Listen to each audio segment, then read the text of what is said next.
Welcome back, everybody. I should have seen what today is. I'll be back. Welcome back, everybody. Today is June 15th. We are in like an extremely crazy heat wave. Dew point's 80 degrees in Ohio. Insane. Today, we are going to talk about the differences between an F3T and an F3, a base F3, and an F3S. Which one should you get and why? And how much do they cost? So let's get started. Let me flip you around. All right, so like I said, we're going to be talking about the F3T on the left and the F3 on the right. Bear with me, it is a very hot day today. If you look at them from the front, they look exactly the same. Different grills. This one just has a plain grill. The other one has the upper, well, I'll just show you. The upper part of the grill stands out and there's a T on the right hand side. If you had a F3S where the T is on this one, it would say S, but I have a base model. Since I have a base model, I have the smaller indicators on the fender, and the turn signals on the F3 are in the mirrors, to where on the F3T everything is in the fenders. One thing we'll just start with the F3. With an F3, what you get is a Can-Am Spyder. Let me see if we can widen this out a little bit. You get an F3. With the F3, you get pretty much a bare bones Can-Am Spyder. This is a base model. It's a 2015, so it's quite unique. It would not come with the windscreen, so it would be what you see here without the windscreen. With this being a 15 model, it does have the factory front Fox shocks. Now, 2016, they did away with the Fox shocks and they went with Sachs, big bore shocks on the front. So this is like a one and only year that it's set up like this. Also, an F3 has a larger diameter rear pulley, which makes this thing very responsive off the line.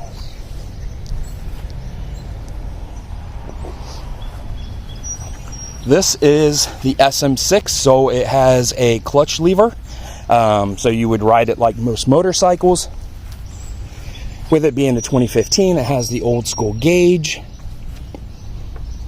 These would not be on here. I have a 12 volt and my RAM mount for my phone. This would be like a muscle cruiser.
You have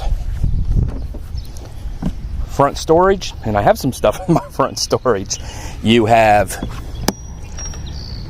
a connector so you can put on a battery tender, or you can use that as a 12 volt source. It has a little warning how much you can put in the front. I think it's 35 pounds. And then what I have done to this Spyder to make it travel better, well, you can see them over there in the back. Number one are my shad bags. So I will put them on the Spyder really quick. Number two is the Blue Ridge windscreen. If you are going to throw down some miles, you really need that Blue Ridge windscreen.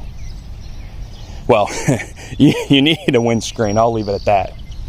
And then let's look here really quick at the F3T. All right, let's look really quick at the F3T. It has the same amount of storage, and yes, I have stuff in my frunk. Always have my sunscreen. It comes with a small windscreen, and I actually love this windscreen. This windscreen causes a lot of buffeting.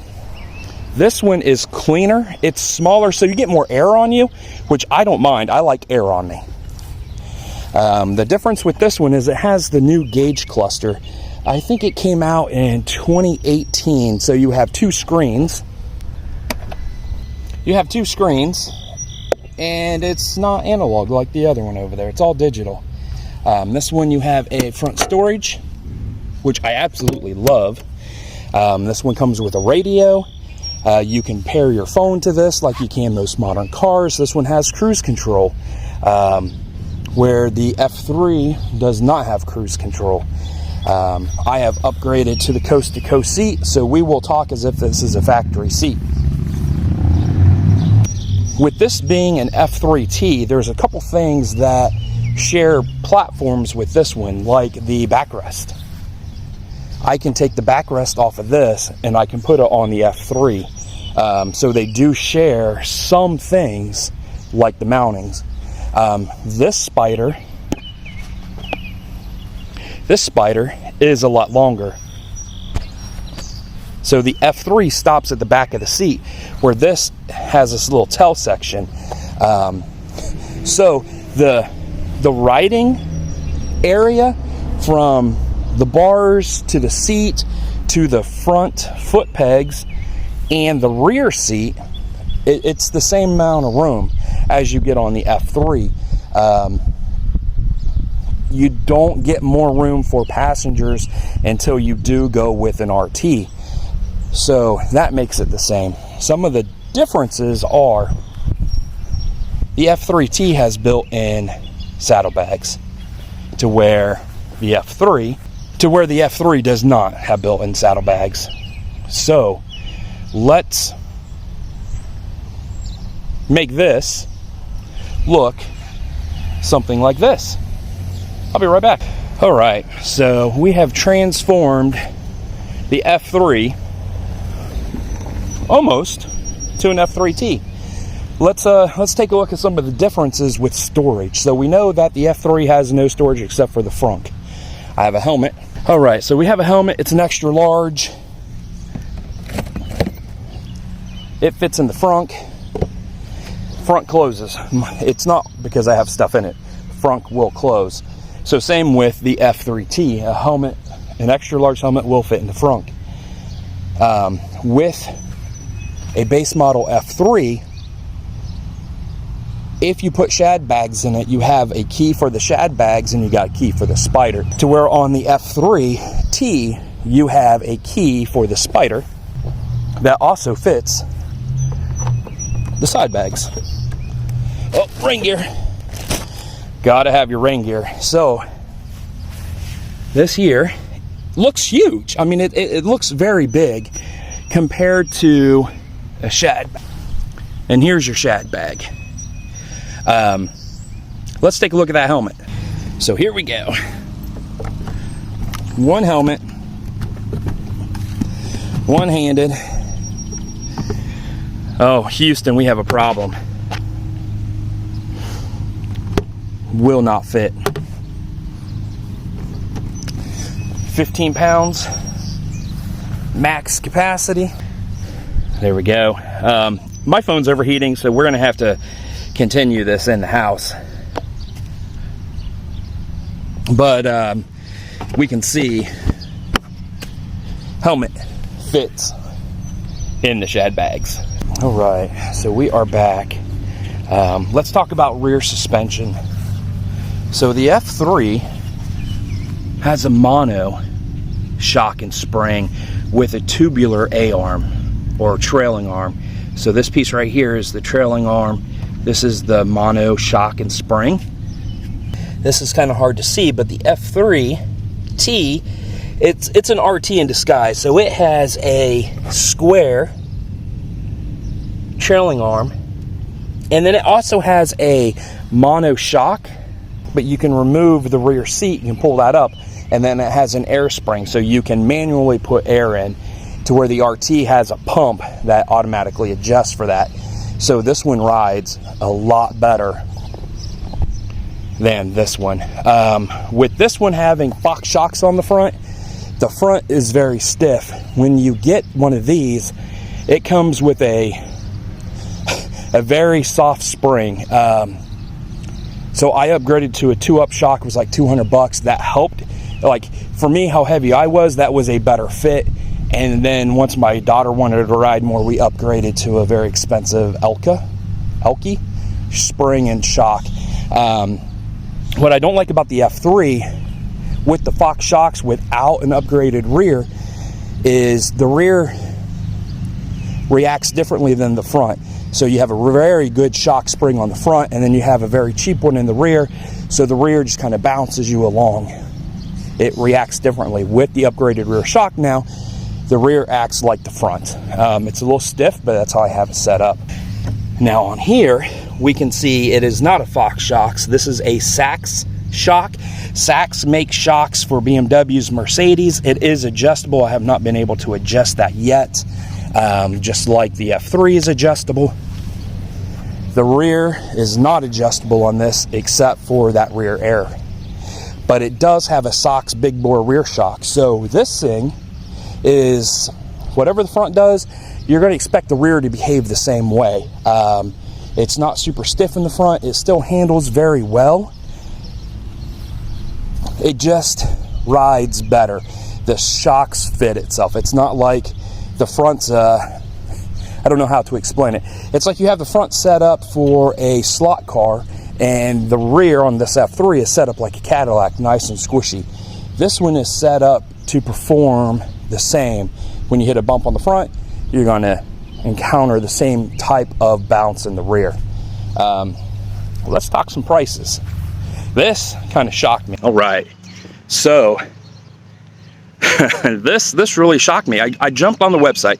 All of these figures, all these figures are going to be approximate. I rounded up. I'm not doing to the penny. And this is before, and my phone's kicking in air, this is before any markups and dealer costs, and those prices can be different from dealer to dealer. The local dealer wanted $1,000 to put one of these together, to where ride one, it was only $500. So you need to look at transport cost and dealer setup and fees. They do differ from dealer to dealer, which I did not know. If you get a 2022 base model F3, cheat sheet here, base model F3 starts at $18,000. If you want 2-up, you have to get a kit now for the F3 base model. That kit's like $500. Then you have to add shad bags and a windscreen. That would take your base model F3 to $24,000. Now, if you get an F3S, they start out at $20,500 approximately. To add the windscreen, the backrest, and the saddlebags, would put you at $22,480. So you're better off getting an F3S. Shh, don't tell anybody. Now, when it comes to the F3T, it starts out at $22,000. You add the backrest at whatever that was, $500-600, takes you to $26,621. So it depends now on how you want to ride. So what I've discovered is the F3 has a lot more feel of acceleration off the line, and I like that. So coming out of a corner, you can jump on that throttle, and with that different rear pulley, this thing really accelerates off the line. Well, this one's a little heavier and it has a smaller rear pulley, so it doesn't accelerate off the line. So which Spyder should you buy? All right, everybody, we had a little issue, technical difficulties. We're back at the house. So what should you get? If you are a solo rider, you're never going to be too up, get a base model F3. The Spyder handles a lot better on the highway than a Riker. So if you're planning on doing any type of longer trips, highway, get the bigger Spyder, get the base model. You can't go wrong. $18,000. If you are looking to do 2-up riding and you ride aggressively, I would get the Spyder F3S. Now, if you're like me and you need a little bit more comfort, you get the Spyder F3T.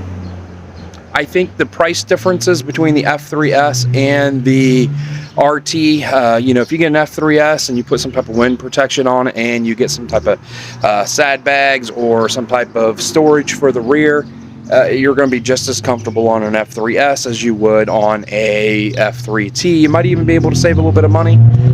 Cruise control is a must if you're out on the highway, I feel, and how the F3S handles, it's truly amazing. So if you just want a slower pace, get the F3T. If you're more spirited, get the F3S. And that's it. Stay safe, everybody. Thumbs up if you like the video. I'll see you down the road.